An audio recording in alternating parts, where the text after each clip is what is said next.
If I had $1 for every time this scenario happened to me, I would have like $1 million. So this typically happens one of three places: the grocery store, when I'm out shopping, say for clothing, or when I used to work out at the gym. For this story, let's pick the grocery store. So I roll into the grocery store in my wheelchair. I've got my bag tied to the front. I'm starting to grab my items, put it in the bag. I'm standing in front of the produce section, figuring out like what produce I want to bring home for dinner this week. And I see someone out of the corner of my eye sort of looking at me. So I'm continuing to look at the produce, and then I start to feel them approach me. And then as I pick my produce in turn, they're standing right next to me and they say, "Excuse me, I just have to say, it is so inspiring to see someone like you out here. And it makes me realize that the challenges in my life are not so bad. And I just want to say thank you for being out here and inspiring me." Now, let me be very clear. I know that 99% of these people are trying to be kind and compassionate and are not meaning to be ableist or malicious or hurtful. But I'm a big believer in intention versus impact. And although the intention might be to give a compliment or to share their feelings, the impact is quite different as someone with a disability who is a part of these scenarios over and over and over again, all of the time. Saying that I'm inspiring because I'm getting my groceries just seems so silly to me. Would you walk up to another non-disabled person and say, "I'm really inspired by you grabbing that shredded cheese off the shelf there"?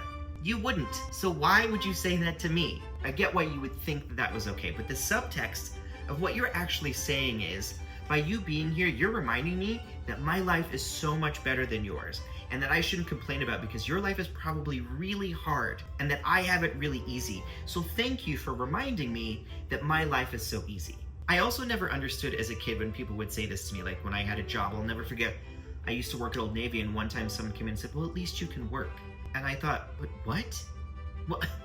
What do you mean, at least I can work? Of course I'm gonna try to work. The only thing that stops me from working is the able assistants that exist that won't hire folks with disabilities. Of course I can work." Why is that inspiring? Why is me showing up to work every day inspiring? And this is a common situation that most disabled folks experience. So I thought this week, to normalize all this and just to remind you that yes, disabled people do normal things and it's not actually inspiring. So here's what I did this week.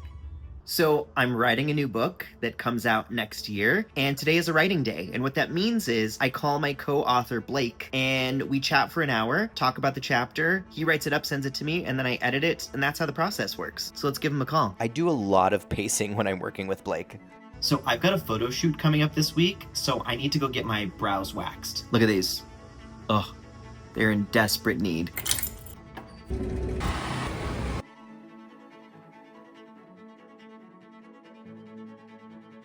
Now it's back home to do some work and a quick virtual meeting. Folks, today I have a photo shoot, like a legit photo shoot where they're gonna like dress me and everything. I can't really tell you what it's for yet, but hopefully I can give you a little behind the scenes. Let's go. Got my makeup done. Now it's time for the clothes. Because I have makeup on, I have to put this over my head so I don't get makeup on the clothes.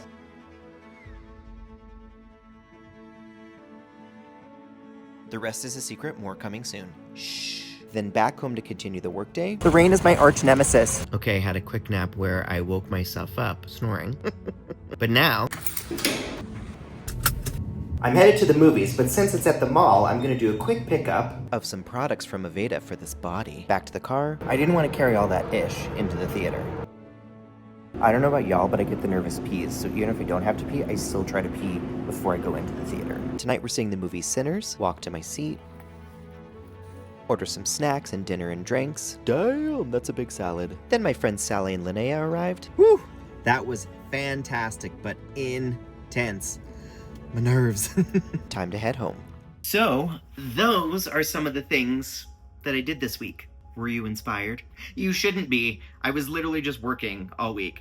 There were some fun activities that I did, which maybe are inspiring, but they shouldn't be because of my disability. There's a term that we have in the disability community called inspiration porn, and this is when non-disabled folks use our bodies and our stories to inspire other people to feel better about their lives, specifically non-disabled folks. And again, I understand the intention isn't malicious or to be hurtful, but it is hurtful to constantly be compared and be told by non-disabled folks wow, my life is so much better than yours. And I just wanted to remind you and thank you for making me remember that my life is so much easier and your life is really hard. You don't know anything about my life. There are some things that are hard, and there are some things that are really awesome. Like, did you do a photo shoot this week? Again, that could be inspiring, but not because of my disability, but because it's a cool thing that I got to participate in. See the difference? A good rule of thumb is, if you would not walk up to a non-disabled person and say, it's really inspiring to see you here at the grocery store, then you probably shouldn't say it to a disabled person.